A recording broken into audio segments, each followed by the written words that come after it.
Welcome everyone to the first and initial series of 4 webinars, which will discuss 4 key themes: through the crisis, strategy; in the crisis, governance; post-crisis, financial resilience; and finally, the future of the charity sector. The sessions will be co-hosted by myself, Catherine Rustomji of Browne Jacobson, James Saunders of Kingston Smith, and Charles Mesquita of Quilter Cheviot, together with a different guest panelists for each webinar. Today's webinar considers through the crisis strategy. To set the scene a little, a recent survey by the Institute of Fundraising, NCVO and Charity Finance Group found that the sector expects income to fall by 24% for the year, which equates to a £12.4 billion shortfall. The research shows that the impact of coronavirus is going to have a significant impact on charity finances for the year ahead, at a time when the need for their services has never been greater. An earlier survey in March this year by the same organisations showed that 43% expected to see a rise in demand for their services. 91% said their cash flows had been, or were expected to be, disrupted by the crisis. 62% said this would lead to reduced charitable activity, and 59% had already cut back on implementing new initiatives or programmes. Joining me to discuss this topic today are James Saunders of Kingston Smith, Charles Mesquita of Quilter Cheviot, and Graham Berville, Chair of Trustees of Yorkshire Cancer Research. So James, if I could start with you, why is there, or should there be, a focus on strategy in the middle of a crisis, rather than focusing on more immediate issues of delivering services and operational matters? Yeah, thanks. Hi, Catherine, and hello to everyone out there in web world. Yeah, I mean, strategy is vitally important to charity trustees in particular. Charity trustees have their very, very unique role in charity strategy. It falls to them directly. Strategy provides an overarching roadmap for charities and for all organisations, which is vital through crises, through normal times and through crises, but particularly important through crises because it does ensure that you stick to your main principles, your core focus, and make sure that you keep your eyes on the road ahead. It has an overarching role in dealing with the crisis, but also with preparing for an exit and preparing to thrive in any post crisis period. And of course, this is particularly important at the moment because we know there is a recession around the corner. We know the economy is going to struggle. We know that funding for charities is going to be a struggle in 6, 9, 12 months' time. A lot of charities right now might not have the worst financial position that they have. They might well do in a few months' time, and that's really where the planning now is so important for what's coming around the corner. What we know is going to be coming around the corner in a few months' time. So it is a fundamental review of where you are now. Has your organisation dealt with the crisis? Have you dealt with your beneficiaries and your stakeholders? Have they got what they wanted and needed from the charity? Has there been any mission creep or anything like that? And of course, the pressure during crises is to try and do as much as you possibly can, maybe without necessarily always thinking about whether it's the right thing to do or the best thing that you can be doing. But essentially, the best performing, the top performing organisations want to get out of the weeds, if you like, and especially at Trustees, out of the weeds and see exactly what they need to do in the upcoming period. Absolutely. And what is strategy on a basic level, and what differentiates it from, say, governance or operations? Yeah, I mean, strategy is a plan of action designed to achieve a long-term or overall aim or set of goals.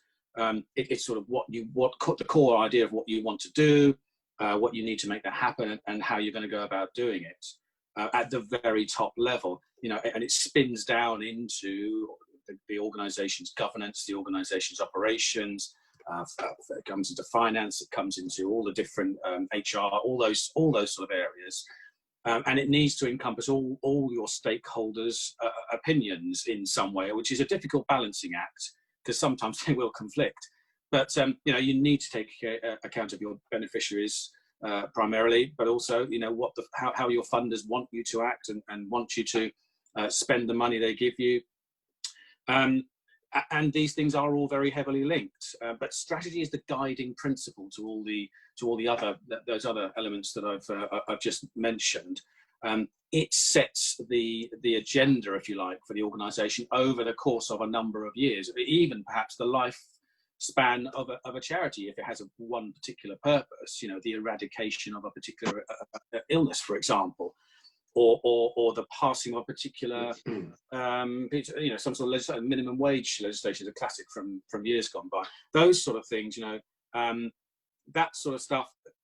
That's where strategy is so important to keep at the forefront of your mind. And of course, it does also feed into the culture of an organisation, as well as just the structures and the rules and regulations. The culture, that tone at the top, how trustees embed a positive, good, responsible culture into their board and then through the organisation. A lot of that is strategic as well, or ties in with strategy.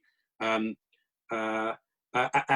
finally, really, it's setting those and understanding the critical success factors that any organisation needs to be aware of, needs to aim for, needs to be able to monitor and assess as well, setting those at the very top level. In order for the senior management team and the employees to all know what they're going for, what they're aiming for, what success looks like, really. Mm. And so for those charities that need to review their strategy or need to move away from what they've had previously, what do you need to carry out a strategic review? I suppose who should be involved, and what does it cost in terms of time, but also money? Yeah, I mean, you hit the nail on the head there. It's time and inclination, really. And the right focus. I mean, a strategy review, it is very high level, and you have to be very careful that you do focus on the strategy and you don't simply look at a particular item of strategy, perhaps governance or perhaps operations, or something that is too narrow or more narrow than you might want to. The strategy review, excuse me, it does help if you have a facilitator. It does help if you have someone who knows of your organisation, knows your organisation to extent, but isn't lost in the detail, and can also have that oversight. It does, I would say it's essential that all trustees, for a start, but indeed, as many stakeholders as you can muster can contribute to that strategic review. Of course, it is the final responsibility of the trustees, but to get as many views in there as possible means you're going to get your strategy to reflect as many different aspects of what you do as you can. I mean, we have a 360-degree toolkit, strategic review toolkit, for example, which looks at people, looks at operations, looks at delivery, looks at impact, looks at all those sort of things. But at the core of it, it is asking, are you doing what you originally set out to do through those strands? And it's very interesting often to hear organisation governors of any sort talk about and realise quite where their strategy is, and getting back down to the nuts and bolts of strategy, rather than, it is very easy over the course of months, years even, to lose sight to an extent of the overall strategy and find yourself doing things that aren't quite in line with the original intention. I mean, a facilitation like that, you can look at sort of SWOT and PESTLE analyses, strengths, weaknesses, operations, threats. All those sort of tools are very good for looking at the high level strategic review that you want to see. And you're fundamentally trying to get to the key strategic drivers of what the organisation is doing. And again, getting away from the operation, getting away from the premises is always a good a good option in these, getting people away from their desks and away from internal meeting rooms where they might be disturbed. When I said the inclination is necessary in the first point, you need people to be engaged with the process fully for the amount of time you have, because this time is valuable. Trustees' time is valuable and limited to an extent, so it has to be put to best use. But the core of it is, the strategic review needs to get down to the hub of what is your value proposition, and are you still running it through, and are you still enacting it? Thank you, James. Be interesting, I think, at this point, Graham, to get some of your views, because I know Yorkshire Cancer Research, we adopted a 10-year strategy in recent years.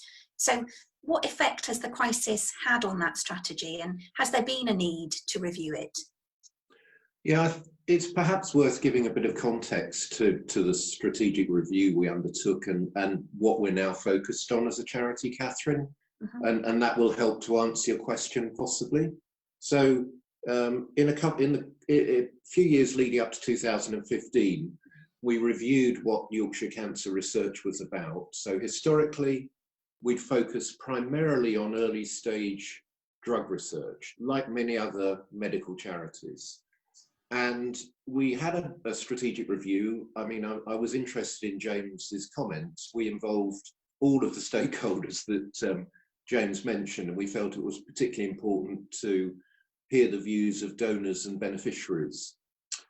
And what we understood when we did the strategic review was that there were far more specific problems local to Yorkshire, as in Yorkshire Cancer Research, than could sensibly be addressed by the charity spending funds on early stage drug research. So put simply, cancer outcomes in Yorkshire are amongst the worst in the UK. And so broadly, our strategy is about improving cancer outcomes in Yorkshire so that they're on a par with the average in the UK. And when you distill that down through enormous data analysis, you can distill it to a number actually, and the number is 2,000. So we need, as a charity, to reduce the number of cancer deaths by 2,000 a year, and that will achieve that high level objective I described. So in order to do that, we've shifted much closer to patients to deliver benefits in the very short term. So an example of that would be, we are currently in the middle of, well, pre the crisis, we're in the middle of running a very large lung cancer screening trial. So lung cancer screening isn't a national screening program, but we realised that there were particular problems, issues with lung cancer in Yorkshire. And so we're funding a screening trial, which has so far been very effective. And we're tracking the results of that, and we're running biomarker studies in parallel with that. And so that would be an example of the type of program we're now sponsoring. So to answer your question, Catherine, no, we wouldn't review the strategy at this time. I mean, for sure, it's going to be worth standing back from the strategy, not necessarily in my view anyway, because the strategy, what we're trying to achieve is wrong, but we need to understand the impact of the crisis. So for example, most of our programs have had to be shut down during the crisis because we work in partnership with health trusts and universities. Staff running our programs from health trusts have been taken into frontline duties. The universities have mainly closed.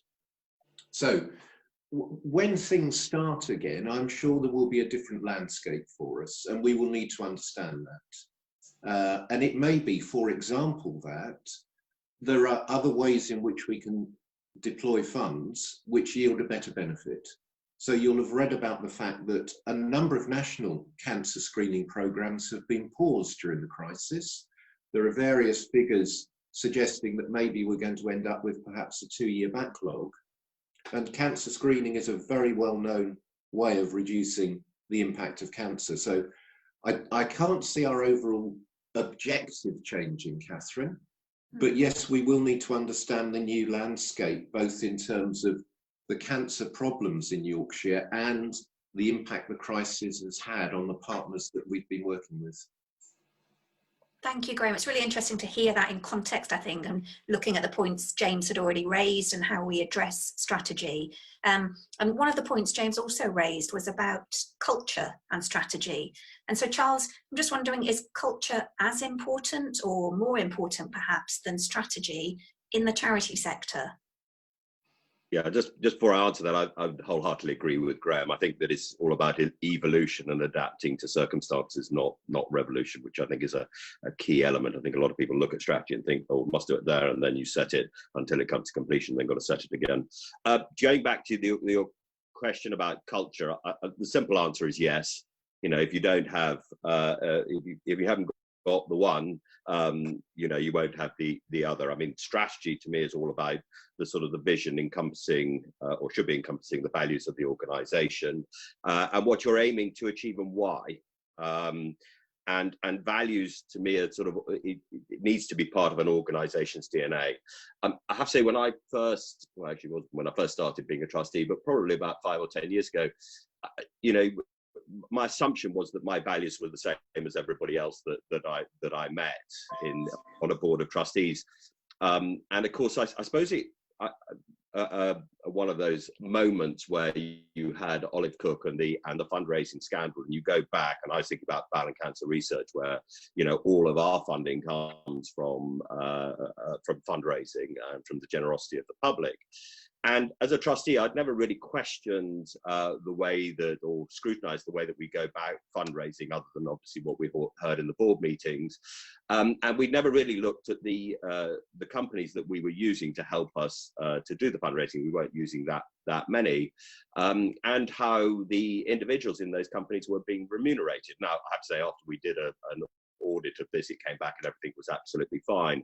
But it did, I suppose, highlight to me how important it is that as trustees is that you go out and you don't just assume, you do actually gauge. And one of the easiest ways of doing that, although it is a little time consuming, is not to do it in meetings, but do it when you're just sort of generally wandering around. Go and talk to volunteers, go and talk to staff, go and just talk to your co-trustees. And it's a sort of that informal conversation where you start to understand where people's viewpoints are. And you're not expecting everybody to have exactly the same, but you are expecting people to very much so share a common set of values. And I don't think that's something, I'm going to always get slightly irritated when people sort of impose these great things onto organizations. It actually is something that has to be, you have to live and breathe without it. You know, and there are other aspects. So I think of RL Glasspool, where we've got a permanent endowment of 45 million. We're generating an income each year from our investments of around 2 million. We're helping people in financial hardship by, you know, one-off grants of, there might be cookers, microwaves, fridges, beds, bed linen, and everything else. And again, you know, the values of the organization stretch outside the organization. So we use AO and Dreams as our major suppliers of delivering what it is, and, you know, talking to them and understanding what their values are and how they treat their staff, and also the supply chains. You know, and I'm not expecting things to be perfect, but as a charity, because we are there to do good in that respect, I don't like using that word, but, you know, ultimately, you know, we do need to look at and to, I suppose, reinforce to people that it is important to us. You know, when we're talking to our investment managers, I mean, particularly this pandemic and crisis, one of, you know, the biggest, I suppose, concerns we have is around rise of unemployment. Well, that effectively, if you get companies behaving poorly, they're effectively creating beneficiaries from us, which becomes self-defeating of why are we investing in them. You know, so one of the things that we've done as a trustee board is gone out and talked to our investment managers to make sure they understand that this is important to us, and that we're not expecting businesses to be, you know, uncommercial, but we are expecting them to be responsible, and it is important to us. So I think, you know, that to me is a really important. And the final thing I would just say, which is about culture and strategy, is I think a lot of organizations, they go through the strategic review and then they forget about it. And the question I would ask most organizations is, how do you keep it front and center? And one simple way of doing it is, you know, when you're producing your papers for your board meeting, is just have a one page cheat sheet of exactly what your strategic objectives are and what you're measuring them against. You know, and just to remind you, and the benefit of that, of course, is that you avoid mission creep, and also you avoid sort of going down blind alleys and tangents and everything else. Sorry, a rather long-winded answer to your interesting. question. I think pulling together a number of themes that we've touched upon already. And Graham, you may feel you've answered this one already, perhaps, but you know, are you expecting your charity strategy to change further once we come out of the crisis, or possibly more a case of how that strategy is implemented rather than changing the strategy itself, perhaps? Yes, I have partly touched on this, Catherine. I think the fundamental objectives that we've set for ourselves will remain unchanged. I've discussed how I think we could be impacted by the situation of our partners and whether the cancer landscape in Yorkshire has changed. But I think the crisis has thrown up some other stark realities. So effectively on the other side of the balance sheet, you know, we've seen that, you know, some charities are very reliant on single sources of revenue. And, you know, we're in the fortunate position that we have a number of income streams. And although some have been quite badly affected, so retail has and face-to-face has, we have other revenue streams which have been much less affected. But it does make you realise, for example, should you reassess the means by which you generate income for the charity, had we assessed, and I suspect this is true with many organisations, had they really got their heads around, in terms of risk management and business continuity, a pandemic? I mean, I don't, hands up, Catherine, we're both trustees. I don't recall us ever having that discussion about this very specific situation. And I think there are a number of areas that we will have to look at. And I think, and it partly comes back to Charles's point on culture. You know, I'm seeing at Yorkshire Cancer Research and in other roles that employees and supporters' views on how they engage with the organisation, you know, their working patterns. I think we've both changed people's belief in how the organisations can work, and I think we will have created expectations amongst, for example, employees about work-life balance. So I think there are some, you know, very practical ways in which we're going to have to review what we do and how we do it. And I think it will be a really interesting issue to look at post the crisis, you know, where one's continuity arrangements worked and didn't work. I mean, my view is if for most organisations, including charities, if they had the IT infrastructure that they had 5 years ago, and for some maybe even 1 or 2 years ago, the whole working from home thing would just not have worked at all.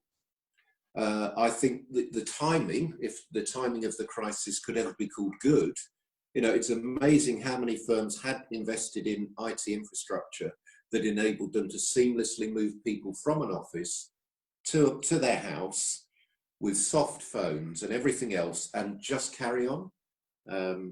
But for sure, there's going to have to be a big review. Yeah, thank you. And Charles, in your role as a charity trustee, what changes to strategy have you implemented during the crisis? I don't think we've changed the strategy. What we have done is had to adjust it.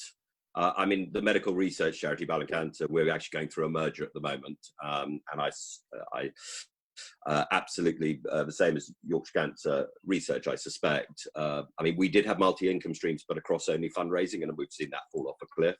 And it was interesting. We had a conversation around about going out and fundraising, and I think, you know, when you were in the eye of the storm, I think it would be totally, wholly inappropriate. But you still needed to communicate with your community. You couldn't just go to radio silence. And I'm sure everybody else, I had a few begging letters coming through. I shouldn't probably call them begging letters from animal charities about the sort of COVID-19 crisis and the need for funding. And I was sort of having slight difficulty of relating of why animals actually had any correlation to that. But I think the interesting thing for me as a trustee with Browne Cancer Research was absolutely all of our research was effectively being suspended because the universities were closed down and everything else, and the grants that we had effectively made over the next 3 years were just being delayed. So that was all in train. We were in a very fortunate position is that we had sufficient reserves, so we could carry on and could ride out the storm. My biggest worry, funnily enough, and the longer this goes on for, is that is we are effectively paying the survival of the organisation, but the money was given for medical research, and where does that balance sit? And how do we just, I mean, I think people will be understanding of that, but I think we just need to be mindful of that.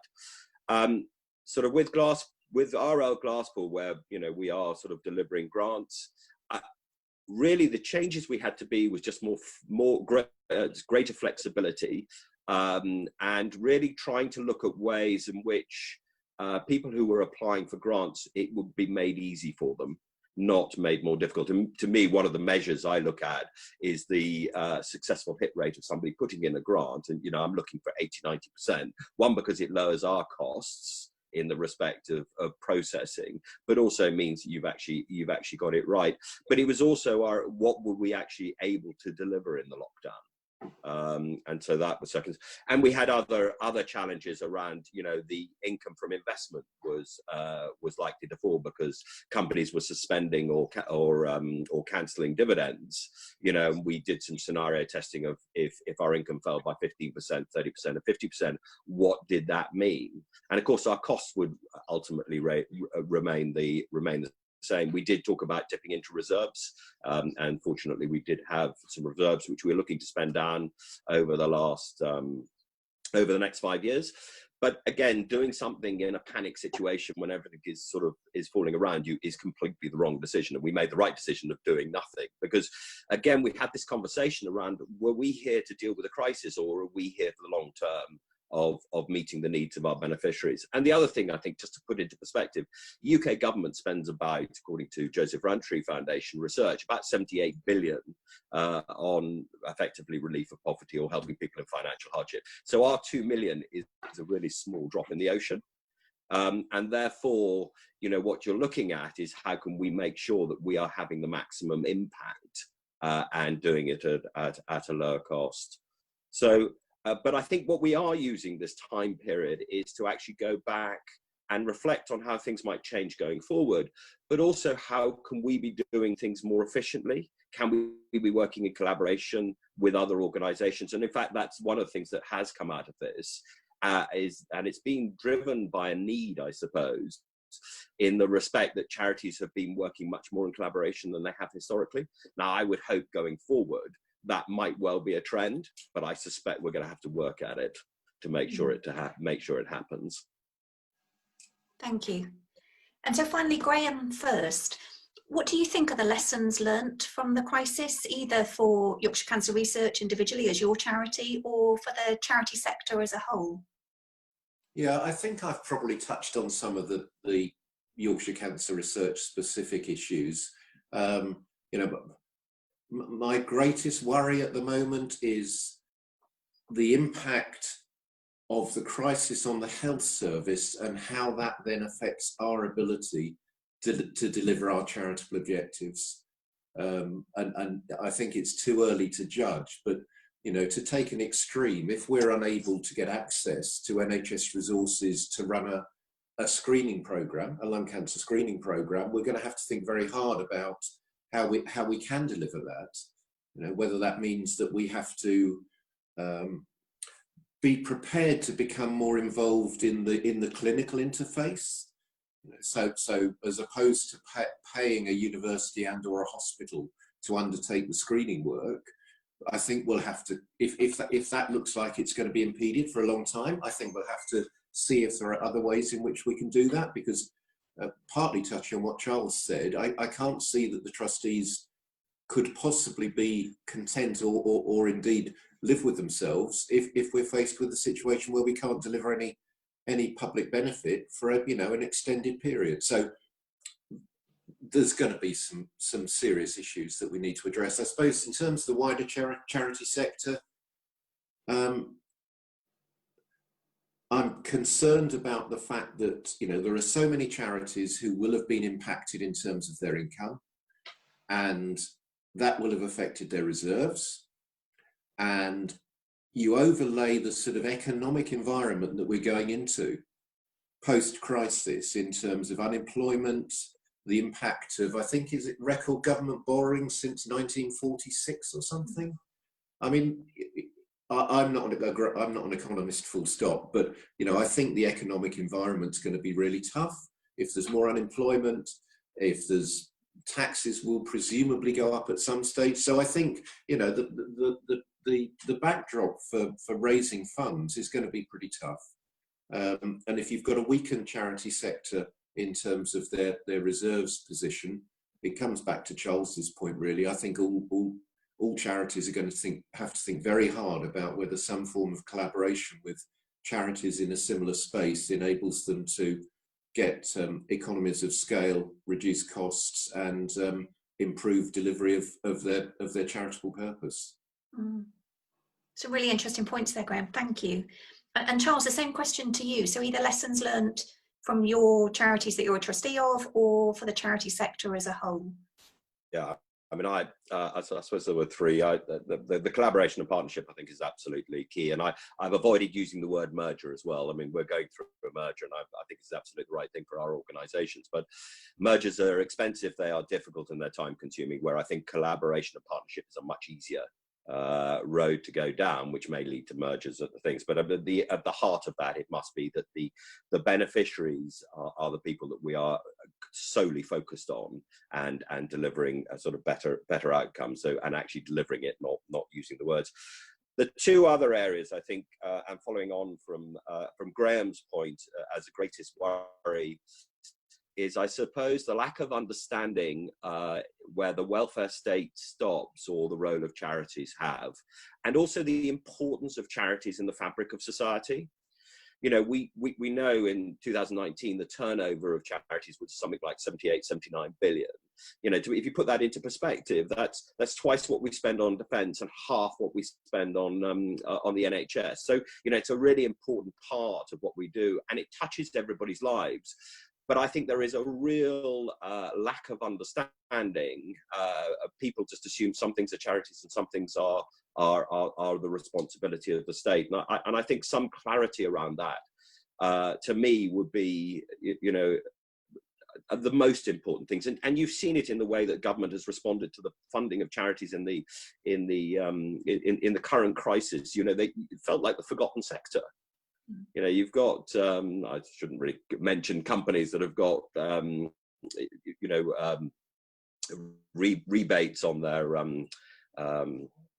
from their properties, business rate relief.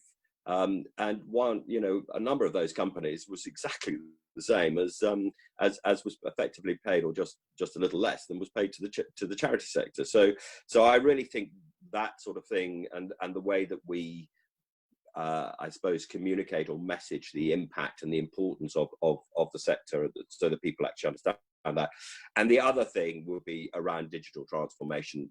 There is no doubt about it. When you have a crisis of this magnitude, everything is sent into is sped up enormously. So what you would expect it to happen over a 5 to 10 year period effectively happens over a 3 to 4 month period. And out of that comes a whole load of opportunities. I think both of the ways that we use technology within organizations, as Graham was talking about, but also the way that it impacts our beneficiaries. And again, I think about those that are most disadvantaged in society, around, it was on the news the other day about the move to the cashless society. Well, does that work for people who can't get bank accounts, may not have access to credit cards and things like that? Historically at Gospel, we'd always viewed things like smartphones and tablets and laptops and computers as luxury items. well, actually, are they really luxury items? Are they now becoming essential? Because if you haven't got access to them and you haven't got access to the internet, you then can't access a whole load. So does it put them at a massive disadvantage? And, you know, we've only had a look at lockdown and education, and those that have laptops have been able to carry on in a virtual world, where those that haven't have not. And again, you're suddenly getting this creating an even greater barrier to social mobility because people can't afford it. So, I mean, that to me is another area that we're going to have to think really hard about of what we should be doing to making an impact. Thank you. So thank you to the three panelists today, James, Graham and Charles. We hope you've enjoyed listening to the discussion, and we would welcome your feedback or observations on the discussion today, but also any suggestions for other themes that you would like us to cover in future webinars. Our next session will be recorded in a week's time and will consider governance. Thank you very much for joining us today. We hope you will join us for the other webinars in this series.